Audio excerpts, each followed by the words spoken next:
State and Government, distinguished guests, ladies and gentlemen, it is a privilege to gather here in Addis Ababa, a city that has often been the stage of Africa's unity, and that the strength of our collective purpose.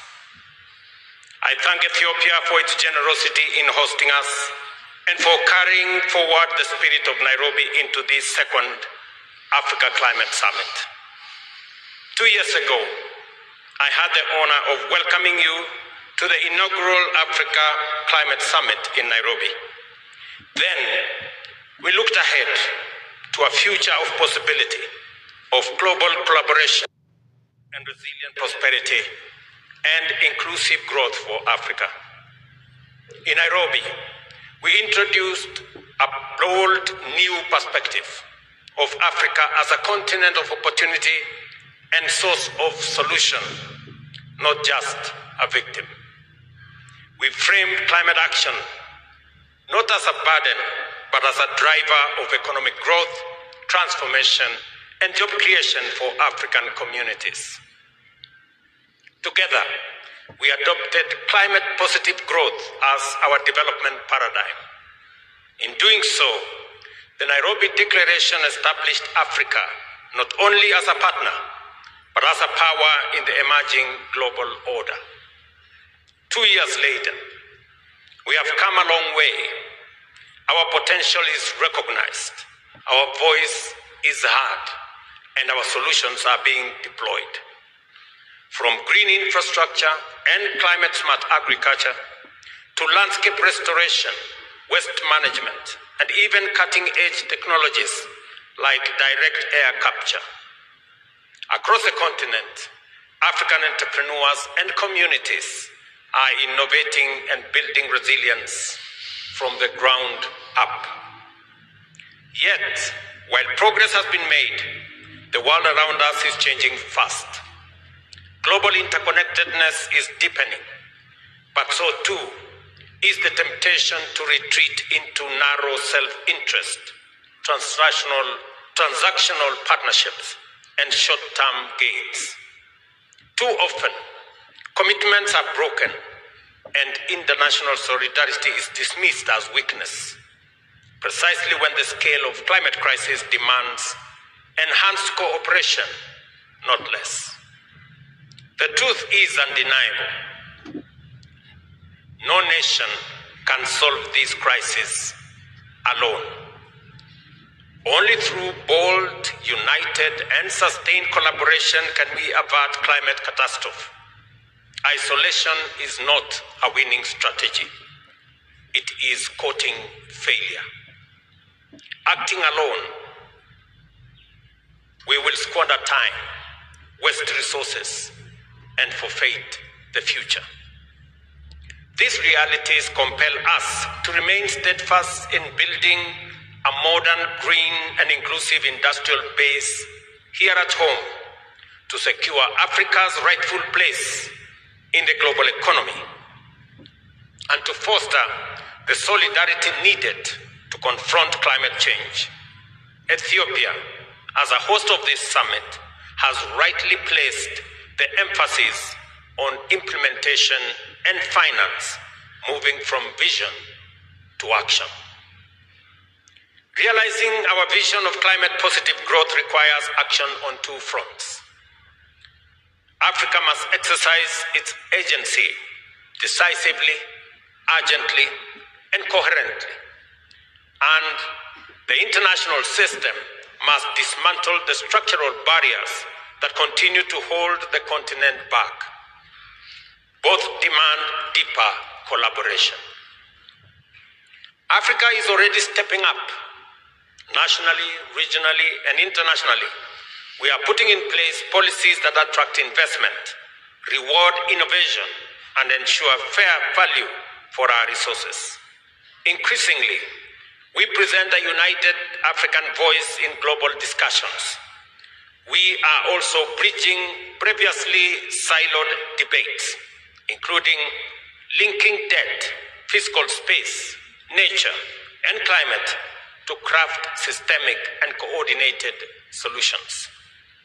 We have strengthened our institutions and regional mechanisms, from the Alliance of African Multilateral Financial Institutions, and I see TDB, Afri-Exim, and other African institutions in our midst, while also enhancing the place for African Credit Rating Agency, and also advancing ACFTA through the Africa Green Industrialization Initiative. By linking this initiative with the accelerated partnership of renewables in Africa, we ensure that investment drives progress in both energy and industry. The twin engines of our modern Africa economy, built on abundant clean power. Still more, ladies and gentlemen, must be done, including deepening fiscal discipline, accelerating trade integration, mobilizing African institutions' capital, investing in knowledge, and improving governance. These are the foundations of resilience. The Nairobi Declaration is a political compact. Africa must lead in advancing this agenda, while international players have the responsibility and the self-interest to support it. Success will depend on both sides. Africa delivering at home, and the global system opening space where Africa's climate, business, and development goals converge. This requires lowering the cost of capital through reforms at the global financial institutions, expanding concessional flows, mobilizing private investments at scale, integrating climate into lending, and tackling currency and debt risks. It means reforming trade and subsidy regimes and opening global markets to Africa's value-added goods and solutions, from climate-smart agriculture and green industrial products to carbon credits. Yet today, climate action risks being sidelined as national security and short-term interests drive transactional approaches to trade and investment. Development assistance is shrinking. While this strengthens our resolve to design, finance, and drive our own future, it also reflects a world where too many assume that for some to win, others must lose. It has never been more urgent for Africa to stand together and demonstrate that collaboration delivers prosperity and peace for all of us. Our economies, our weather systems, and our very survival are interconnected. We must focus on win-win solutions because they do exist and they are family within reach.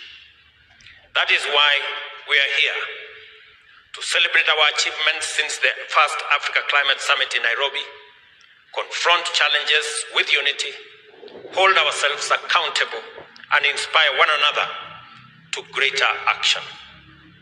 We captured that spirit in the report we released today. We called it, and I quote, Africa's Journey of Climate Action and Partnership, to reflect that our climate summits are not events, but part of a journey towards a climate-safe future, a destination that is certain, but only if we journey together. There are copies of this summation available in this summit. This journey, ladies and gentlemen, also includes our global partners, who must be held accountable not only to us, but to the future of humanity.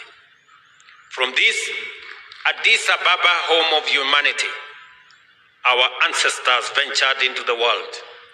Today, from this same home, let us offer transformative solutions to preserve the human family. With innovation, determination, and unity, Africa will drive global climate action and shape a sustainable, prosperous future for us and for everybody. I thank you for your attention. Thank you, Your Excellency, for your strong advocacy